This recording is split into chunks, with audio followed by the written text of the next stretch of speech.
जय हिंद साथियों। आज मैं बताऊंगा कि सहारा इंडिया का जो एजेंट है, अभिकर्ता है, कार्यकर्ता है, जिन्होंने सहारा इंडिया के जमाकर्ता को पैसा इसमें इन्वेस्ट कराया। बहुत सारे लोगों का मेरे कमेंट बॉक्स में सवाल था कि क्या मैं सहारा इंडिया के एजेंट पे केस कर सकता हूँ या कोई कार्रवाई कर सकता हूँ, उसके खिलाफ कंप्लेन कर सकता हूँ या फिर सहारा इंडिया के एजेंट से पैसा रिकवरी कर सकता हूँ। वो इसलिए कि सहारा इंडिया का एजेंट ही सारे लोगों का पैसा रखवाया था सहारा इंडिया में। इसी कड़ी में एक PSEL कंपनी है जिसे पल्स इंडिया लिमिटेड कहते हैं, उसके भी कार्यकर्ता कई लोग सवाल किए थे कमेंट बॉक्स में। मैं आपको बता दूं कि सहारा इंडिया का एजेंट हो या PSEL का एजेंट हो, जिसे अभिकर्ता भी बोलते हैं, सहारा का कार्यकर्ता बोलते हैं या फिर PSEL का कार्यकर्ता बोलते हैं, वो लोग किए क्या थे कि जब काम करते थे सहारा इंडिया उफान पे था। इंडिया में नॉन बैंकिंग में टॉप की कंपनियां थी सहारा इंडिया और उसके बाद आता था PSEL कंपनी। तो उसमें क्या है कि धड़ल्ले से बहुत सारे लोग काम करते थे। कैसे लोग काम करते थे? ज़्यादातर लोग जो स्टूडेंट थे, बेरोजगार थे, या फिर बहुत सारी गृहिणियाँ थी जो घर पे रहती थी, सोचती थी पार्ट टाइम कुछ काम कर लूँ। ऐसे भी जो पढ़ाई करने वाले लड़के थे, बहुत सारे लोग जुड़ गए थे और इसमें काम करते थे और पैसा लोगों का इन्वेस्ट कराते थे। उसके बदले उसे कुछ कमीशन मिलता था, मतलब कि कुछ इनकम हो जाता था उसके पैकेट खर्चा के लिए।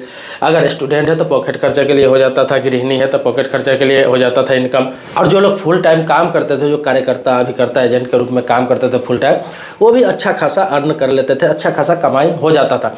मतलब ये रोजगार का एक साधन था, समझो एक तरह से जॉब था अच्छा खासा। जैसे कि डेली बेस पे रिकरिंग डिपॉजिट करते थे, डेली बेस पे कलेक्शन करते थे, महीने का लोग का पैसा रखवाते थे, फिक्स करवाते थे। तो उनकी जिम्मेवारी बहुत थी, वो पैसा जमा करवाते थे टाइम टू टाइम, सभी का मैच्योरिटी भी करा देते थे, पैसा भी दिलवा देते थे। लेकिन आपको मालूम है कि 2012 के बाद जो सहारा इंडिया का स्थिति हुआ, तो उसके बाद बहुत सारे लोग निगेटिव हो गए। अब निगेटिव कैसे हो गए? उसके गाँव के जो भी जान पहचान के थे, किसी का रिश्तेदार में कोई एजेंट था, किसी का कोई दोस्त था, किसी का गांव समाज का था, किसी का जानने वाला था, लेकिन आसपास कहीं ज़्यादातर लोग एजेंट है जो पैसा उनका रखवाया था। अब लोगों का क्या है, लोग एजेंट को परेशान कर रहे हैं, अभिकर्ता को परेशान कर रहे हैं, कार्यकर्ता को परेशान कर रहे हैं कि तुमने पैसा रखवाया था भाई, तुम्हें ही पैसा दिलवाना पड़ेगा या फिर मुझे पैसा दो। क्यों मैच्योरिटी नहीं हो रहा है? आपको देना पड़ेगा। बहुत सारे एजेंट घर छोड़ के चले गए, गांव छोड़ के चले गए, बहुत सारे एजेंट विदेशों में कमाने चले गए, अपना गांव घर छोड़ दिया। बहुत सारे एजेंट को तो ऐसा करना पड़ा कि अपना ज़मीन बेच के, जायदाद बेच के लोगों का पैसा चुकाना पड़ा, जबकि उसकी गलती थी या नहीं थी। ये सारे चीज़ों पे चर्चा करेंगे कि आप एजेंट से रिकवरी कर सकते हैं कि नहीं, कंपनी का क्या स्थिति होगा, कंपनी से मिलेगा या नहीं मिलेगा। इस पर बहुत सारे वीडियो बना भी चुका हूँ, सारे वीडियो का लिंक डिस्क्रिप्शन में डालूंगा। इस वीडियो को पूरा देखिए, उसके बाद उस वीडियो को भी आप देखेंगे जो डिस्क्रिप्शन में वीडियो डालूंगा, उस लिंक को आप क्लिक करेंगे तो वहाँ भी देखने को मिलेगा। इससे पहले मैं आपको सारी चीज़ बताऊं एजेंट के बारे में, अभिकर्ता के बारे में, उससे पहले रिक्वेस्ट करूंगा कि इस वीडियो को आप लाइक जरूर कीजिए। रिक्वेस्ट है, इस वीडियो को लाइक करिए। मन में कोई सवाल प्रश्न रह जाएगा तब कमेंट बॉक्स में लिखेंगे, मैं फिर उस टॉपिक पर वीडियो बनाऊंगा, क्योंकि जितने लोगों ने सवाल किया है मैं उसी को आज क्लियर करने जा रहा हूं। आज खास तौर पर एजेंट के बारे में बात करूंगा कि एजेंट से आप रिकवरी कर सकते हैं कि नहीं। आते हैं सीधा चर्चा करते हैं इस पर। बताता हूँ आपको कि एजेंट जो है, किसी कंपनी का एजेंट, चाहे वो सहारा इंडिया का एजेंट रहा हो या फिर PSEL का एजेंट रहा हो, आपको बता दूं और मालूम भी होगा ज़्यादातर आपको कि जितने भी एजेंट काम कर रहे थे उसमें 80% की बात बोल रहा हूँ, 80% एजेंट, चाहे वो PSEL का हो चाहे सहारा इंडिया का हो, वो काम छोड़ चुका है। क्यों छोड़ चुका है? कि 2012 के बाद जब से सहारा का ये केस चलने लगा सुप्रीम कोर्ट में, जब से उसका मामला गड़बड़ाया, लोगों का पेमेंट होना बंद हुआ, उसके बाद 1-2 साल तो कैसे कैसे करके सहारा इंडिया हो या PSEL का एजेंट काम करना स्टार्ट कर रहा था, कैसे कैसे लोगों को समझा रहा था कि भाई केस जल्दी क्लियर हो जाएगा और आपका पैसा मिल जाएगा। लेकिन लोगों का उम्मीद धराशायी होने लगा, उम्मीद टूटने लगा। अभी तक कुछ उम्मीद ही नहीं है कि पैसा मिलेगा नहीं मिलेगा, क्योंकि मामला सेबी, सुप्रीम कोर्ट और सहारा के बीच उलझा हुआ है। अब आते हैं सीधे मुद्दों पर, बताते हैं कि रिकवरी कर सकते हैं कि नहीं एजेंट से। तो मैं आपको बता दूं कि जो भी एजेंट है, एजेंट पर मैं सही बता रहा हूँ, अगर लीगल रूप से, कानूनी रूप से बात बताऊँ तो एजेंट पे आप किसी प्रकार का कोई भी दबाव नहीं बना सकते हैं, किसी प्रकार का कोई केस नहीं कर सकते हैं, किसी प्रकार से उससे पैसा रिकवरी नहीं कर सकते अगर कानूनी रूप से आए तो। अब क्यों नहीं कर सकते हैं मैं आपको बता दे रहा हूँ। सहारा इंडिया है या PSEL है, दोनों कंपनी को मान्यता किसने दिया, रजिस्ट्रेशन किसने दिया? सरकार ने दिया, सेबी ने दिया, जो सरकार की संस्था है, सरकार के अंडर में वो काम कर रही थी, बहुत अच्छा काम कर रही थी और लोगों का पैसा जमा हो रहा था, लोगों का मैच्योरिटी भी हो रहा था। लेकिन कुछ गड़बड़ियाँ हुई, कुछ कमी पाई गई और सरकार ने उस पर बैन लगा दिया, सेबी ने उस पर बैन लगा दिया और उसका मामला अभी तक चल रहा है कोर्ट में। लोगों का मैच्योरिटी अगर 2012 में हो, 15 में हो, 20 में हो, जब भी मैच्योरिटी उसका पूरा हुआ, लेकिन आज तक पैसे नहीं मिले, ना ही दूर दूर तक अभी मिलने की संभावना है, जब तक कि सुप्रीम कोर्ट का फैसला नहीं आ जाता है। अब एजेंट को इसलिए आप कुछ नहीं कर सकते, उस पर केस नहीं कर सकते। बहुत सारे लोग उपभोक्तापुरम गए, हाई कोर्ट गए, बहुत सारे कोर्टों में केस किए, एजेंट को भी पार्टी बनाए, एजेंट को भी पार्टी बनाए कि भाई एजेंट भी इसमें सम्मिलित था, एजेंट ने मेरा पैसा रखवाया, लेकिन एजेंट पे कोई कार्रवाई आज तक नहीं हुई और ना ही होगी। हाँ, व्यक्तिगत तौर पर लोग धमकाते हैं, उसे गाली बकते हैं, मारने के लिए दौड़ते हैं, बोलते हैं पैसा देना पड़ेगा। डर के कोई एजेंट आपको पैसा दे दिया हो, अपना ज़मीन बेच के, प्रॉपर्टी बेच के या फिर कहीं से कर्ज लेके आपका पैसा दे दिया, वो अलग बात है। लेकिन कानूनी रूप से देखा जाए तो आप उससे कुछ नहीं कर सकते हैं। अगर वो बंदा कानूनी रूप से अगर आ जाए तो आप उसे कुछ नहीं कर सकते। क्यों नहीं कर सकते ये भी जान लीजिए। सारी बातों का अगर कारण भी आपको जानना जरूरी है, क्यों नहीं कर सकते लीगल रूप से देखा जाए तो इसलिए नहीं कर सकते। मैंने आपको बताया कि सरकार द्वारा रजिस्टर्ड कंपनी है, सरकार ने उसे मान्यता दिया था, सरकार ने उसे लाइसेंस दिया था सहारा का या PSEL का, पैसा रखा जा रहा था। अब बात आती है कि क्यों नहीं कर सकते। वो इसलिए नहीं कर सकते हैं कि जब सहारा इंडिया का प्लान आपको समझाया गया एजेंट के द्वारा या फिर PSEL का प्लान आपको समझाया गया एजेंट के द्वारा, अभिकर्ता के द्वारा, कार्यकर्ता के द्वारा आपको समझाया गया, वहाँ पे बताया गया कि भाई ये महीने का इतना पैसा रखना है, इतना पैसा आपका जमा होगा इतना सालों में और इतना इंटरेस्ट के साथ आपको पैसा वापस मिलेगा, ठीक है। या फिर FD आपने किया, फिक्स डिपॉजिट जिसे कहते हैं, आपने 10,000, 20,000, 50,000 रुपये डाला, आपको बताया गया कि इतने सालों में इतना पैसा मिलेगा। वो तो सही था, उसने गलत नहीं बताया, उसने सर्टिफिकेट भी आपको दिया जिस पर लिखा हुआ है कि आपको 5 सालों में डबल हो गया या 10 साल में ट्रिपल होगा या फिर इतने सालों में इतना होगा। एग्जाम्पल के तौर पर बता रहा हूँ, जो भी आपको सर्टिफिकेट उसने दिया, आपको सब लिखा हुआ है, सारा चीज़। सेबी का रजिस्ट्रेशन नंबर लिखा हुआ है, RBI का रजिस्ट्रेशन नंबर लिखा हुआ है, सहारा का सारा उसमें नंबर लिखा हुआ है, एड्रेस लिखा हुआ है, सारा चीज़ के साथ आपको सर्टिफिकेट दिया, सारा चीज़। उस समय तक आप संतुष्ट थे तो सारा चीज़ दिया। अब बता रहा हूँ कि अगर उसने आपका पैसा उसमें रखा, चाहे मंथली रखा हो, चाहे रेकरिंग डिपॉजिट डेली वाला रखा हो या FD किया हो, आपको उसने पेपर तो दिया होगा, कोई ना कोई पासबुक तो दिया होगा, कोई ना कोई कुछ ना कुछ प्रूफ तो दिया हो। अगर वो नहीं दे रहा था तो आप ये कह रहे थे कि भाई मुझे प्रूफ चाहिए, आपने पैसा रखा और मुझे सर्टिफिकेट नहीं मिला, पासबुक नहीं मिला, रसीद नहीं मिला, प्रेशर करके उससे लेते थे, वो देता भी था, आपको दे रहा है। जब सारा कागजात आपको देता रहा, सारा रसीद देता रहा, सारा डॉक्यूमेंट्स देता रहा, बिना डॉक्यूमेंट्स के मान नहीं रहे हैं, तो आप तो पैसा कंपनी में दे रहे हैं ना, कंपनी के नाम पर आपने दिया और कंपनी का रसीद आपने दिया। एजेंट तो ऐसा नहीं कि अपने पास पैसा रख के आपको कोई रिसिप्ट अपना पर्सनली कोई दिया, पर्सनली कोई बॉन्ड दिया या फिर ये बोला कि आप भरोसा करिए, कोई कागजात नहीं है, मैं आपको पैसा दे दूंगा, तब वो दोषी है, तब आप उस पर लीगल एक्शन ले सकते हैं। लेकिन वो आपको कागजात दिया, रसीद दिया या फिर किसी प्रकार का आपको डॉक्यूमेंट्स दे दिया जो सहारा इंडिया से संबंधित था, तो फिर वो दोषी नहीं है, क्योंकि कंपनी में आपने पैसा दिया। हाँ, दोषी कब है मैं आपको बता दूं कि वो दोषी कब है। जब आपसे उसने पैसा लिया था, उसने आपको रसीद नहीं दिया उस पैसे का, उस पैसे का पासबुक आपको नहीं दिया, चाहे रेकरिंग डिपॉजिट था या फिर मंथली डिपॉजिट था, उसमें आपको कोई पासबुक नहीं दिया, या फिर FD था उसका सर्टिफिकेट आपको नहीं दिया।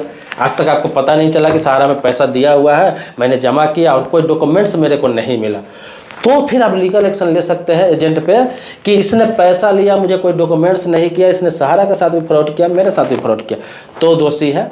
आप कानूनी कार्रवाई भी कर सकते हैं, लीगल एक्शन भी ले सकते हैं, उसको जुर्माना भी होगा, उसको जेल भी जाना पड़ेगा, चाहे कहीं से उसको पैसा देना पड़ेगा उतना दिन का इंटरेस्ट जोड़ के, जब से आपने जमा किया तब से आज तक का। लेकिन उसने आपको डॉक्यूमेंट्स दे दिया, उसने आपको पासबुक दे दिया, सारा रसीद दे रहा था, कोई दिक्कत नहीं आ रही थी, कंपनी दिवालिया हो गई या फिर भाग गए या फिर कोई गड़बड़ी की, कोर्ट में मामला चल रहा है, तो फिर एजेंट दोषी नहीं, वो उसका काम था। एग्जाम्पल के तौर पर मैं आपको बता दूं, आपका अकाउंट होगा किसी न किसी बैंक में, बैंक ऑफ बड़ौदा में हो सकता है, कैनरा बैंक में हो सकता है, इंडियन बैंक में हो सकता है, पंजाब नेशनल बैंक में हो सकता है, HDFC बैंक में हो सकता है, ICICI बैंक में हो सकता है, एक्सिस बैंक में हो सकता है, बहुत सारे बैंक है, सारे बैंक का नाम गिनाना संभव नहीं है, लेकिन किसी न किसी बैंक में अभी हर व्यक्ति का अकाउंट है, ठीक है। आप पैसा जमा करने जाते हैं, बैंक में जाते हैं, आप वहाँ पैसा जमा करते हैं, कैशियर होता है अकाउंट में, कैशियर होता है काउंटर पे, वहाँ पे पैसा जमा करते हैं, आपको रिसिप्ट दे दिया जाता है, पासबुक पर आप एंट्री करा लेते हैं, या फिर FD करने जाते हैं,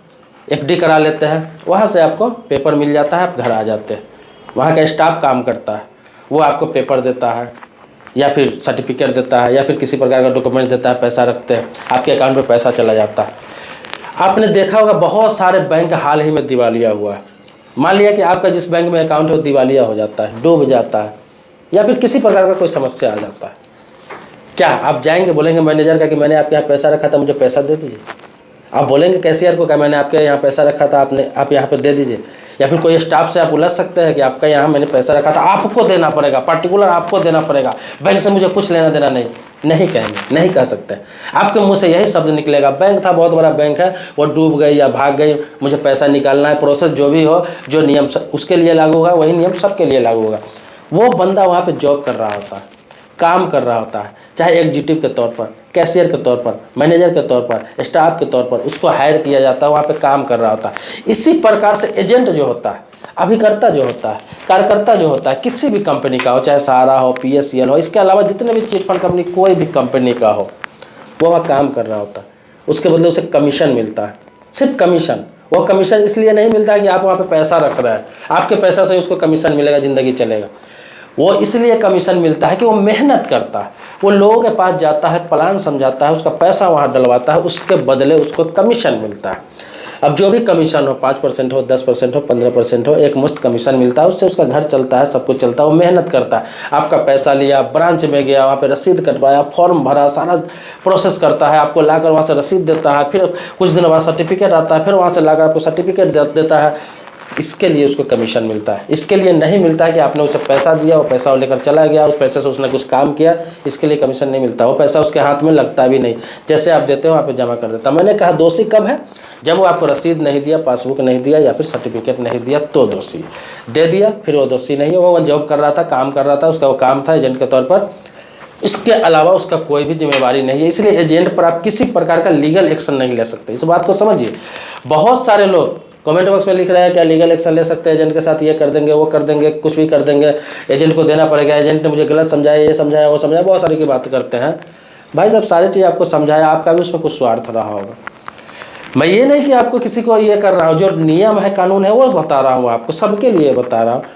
उसमें भी आपको स्वार्थ रहा होगा कि मैं यहाँ पे 10,000 रुपया रखूँगा, 20,000 रुपया रखूँगा, 50,000 रुपया रखूँगा, इसके बदले मुझे क्या मिलेगा? इंटरेस्ट मिलेगा। मेरा 5,000 रुपया है, 5 साल बाद 10,000 रुपया हो जाएगा, 10 साल बाद मेरा 15,000 हो जाएगा, 20,000 हो जाएगा। आपका भी स्वार्थ था उसमें, आपने रखा।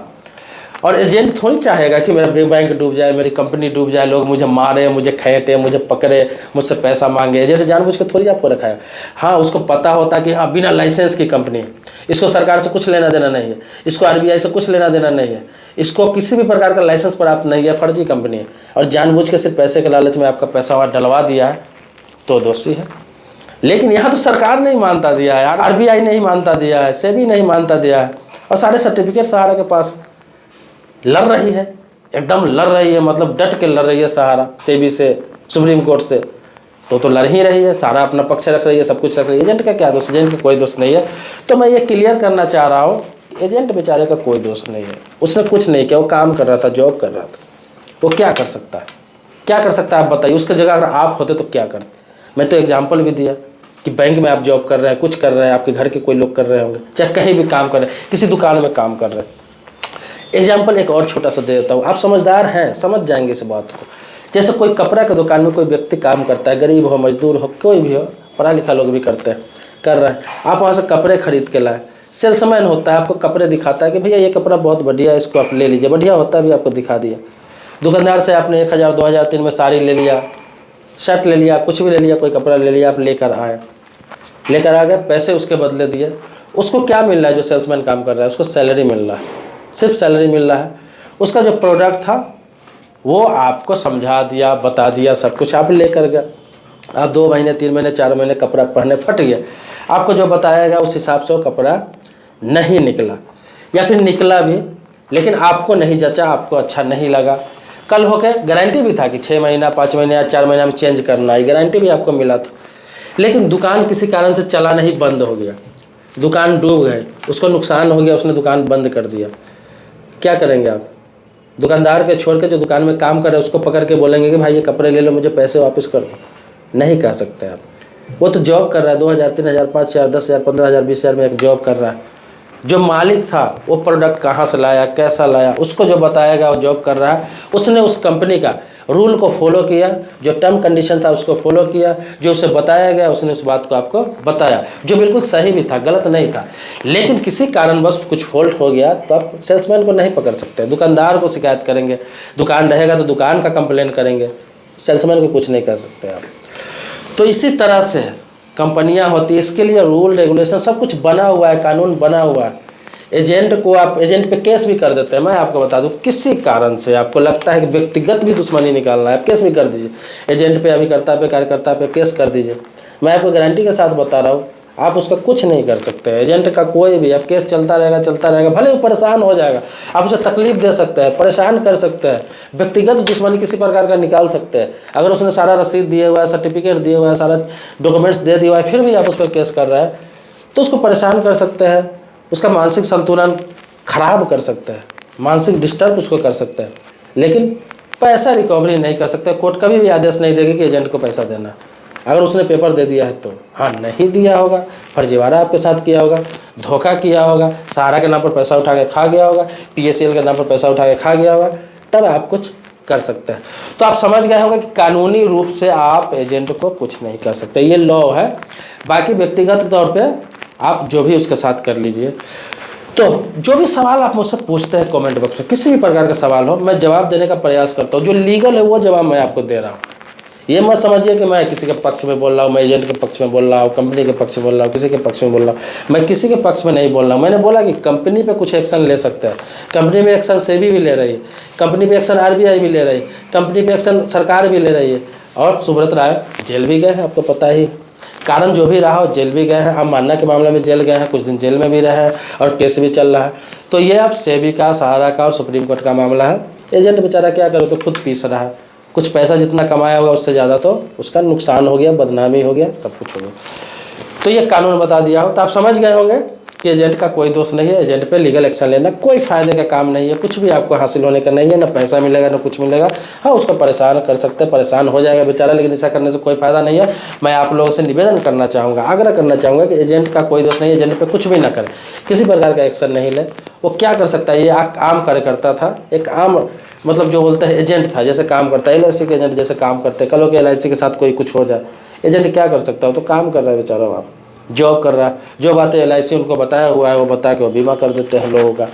हालांकि LIC की इतनी बुरी स्थिति नहीं है, LIC इंश्योरेंस कंपनी का सबसे टॉप कंपनी है, लेकिन एक एग्जाम्पल दिया मैं आपको। तो दोस्तों, मुझे लगता है कि आप समझ गए होंगे, आप समझदार हैं। बाकी और भी सवाल अगर मन में हो, कोई प्रश्न हो, कुछ पूछना हो, कुछ जानना हो, चाहे वो बैंकिंग से संबंधित हो, इंश्योरेंस से संबंधित हो, रेलवे से संबंधित हो, पोस्ट ऑफिस से संबंधित हो, सरकारी योजना से संबंधित हो, या फिर ज़मीन जायदाद से संबंधित, कोई भी कानून से संबंधित हो, आप कमेंट बॉक्स में लिखें, मैं उस पर वीडियो बना दूंगा। मिलते हैं नेक्स्ट वीडियो में जो आप ही के मुद्दे पर होगा। तब तक के लिए शुक्रिया, धन्यवाद, जय हिंद दोस्तों।